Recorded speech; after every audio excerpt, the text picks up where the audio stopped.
So when talking about the foundations of slave trade, remember that the slave trade had been going on for a long time, but it just looked very differently before the Atlantic slave trade. I mean, the criminals, debtors, POWs had long been um, slaves throughout the world. I mean, no personal or civil rights owners could basically tell slaves to do whatever they wanted to, sell them, punishment.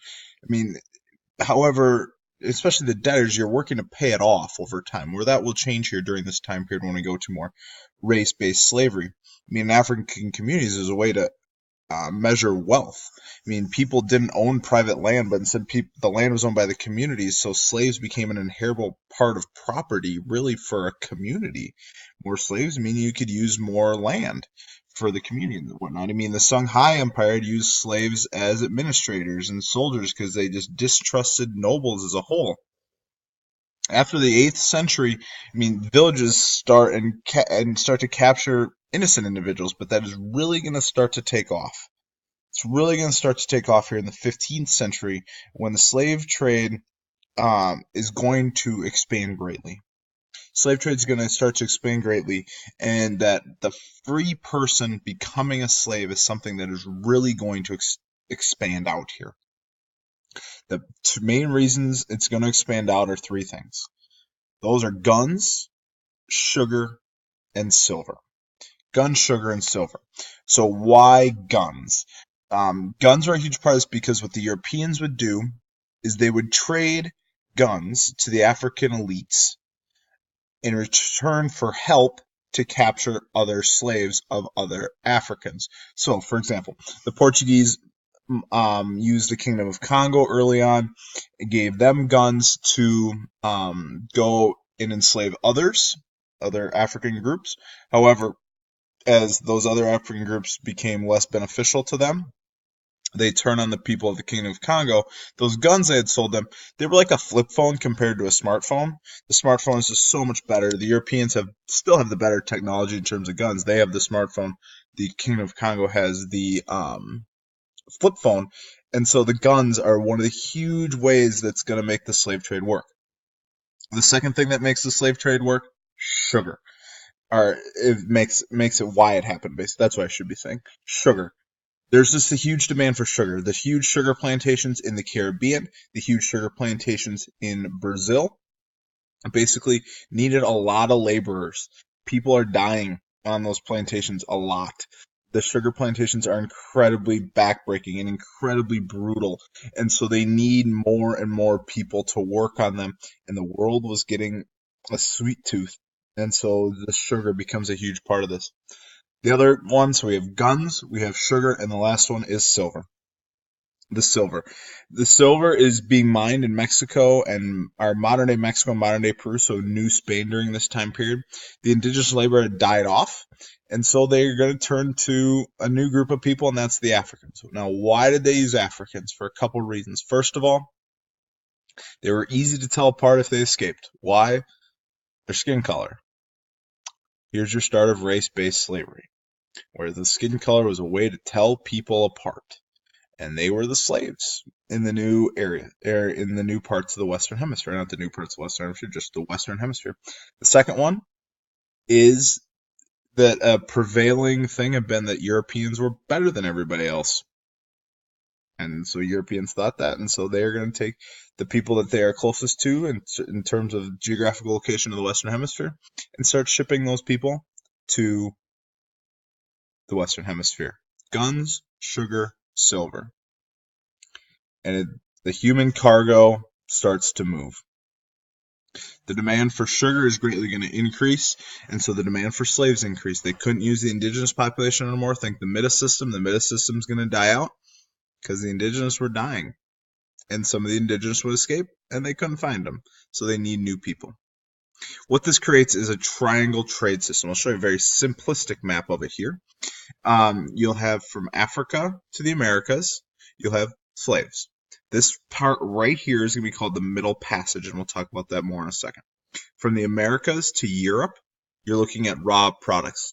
Sugar being one of the big ones, cotton from like the modern day United States, and tobacco from also was probably the third most important product. And from Europe, or European countries as a whole, to Africa, guns, Textiles, alcohol. That's a fair trade. We're going to give up the best and brightest and the strongest of our population for guns, alcohol, and textiles, cloth. Yeah, that's not going to work very well. That's not going to work very well at all. So this triangle trade system is going to be in place.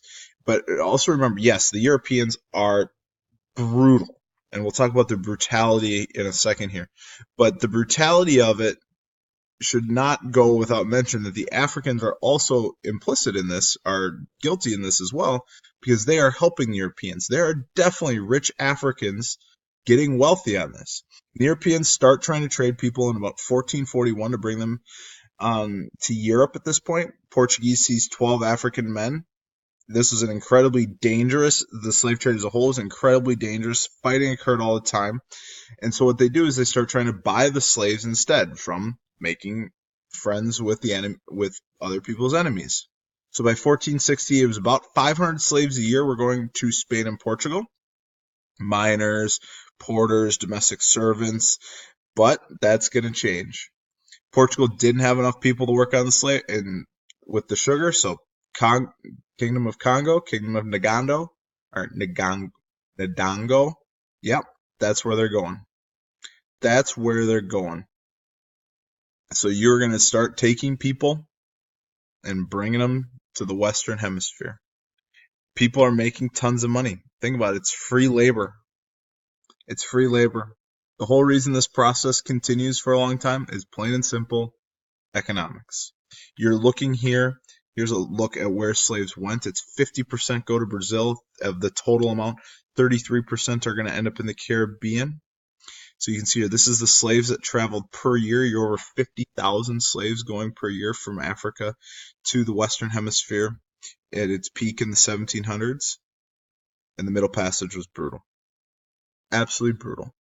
You can see here, this is what the hull of a ship was. Basically, this is a diagram of how they could get more people onto the slave ships. 50% mortality rate. As a whole, this 4 to 6 week journey will get that fixed. This 4 to 6 week journey as a whole, so from the first time period, the slaves going across the Atlantic Ocean in chains, in areas that would be so small that you're right next to people the entire time. Many slave ships would keep you under deck for 23 hours a day. Not a lot of positives. And matter of fact, there are no positives. There are no positives. It's literally humans treating other humans like animals and as pieces of meat. Because they would go for the men back in Africa. They wanted the biggest, strongest guys to go and work on these sugar plantations. And then they would do whatever they want to them. There's an artist's depiction here of the Middle Passage as a whole. It's incredibly brutal. There's really no positive ways to look at this in terms of you are literally treating another human like an animal and treating them, as the term I like is dehumanizing. This is the most this along with are the two most dehumanizing things. And it was all in the name of economics.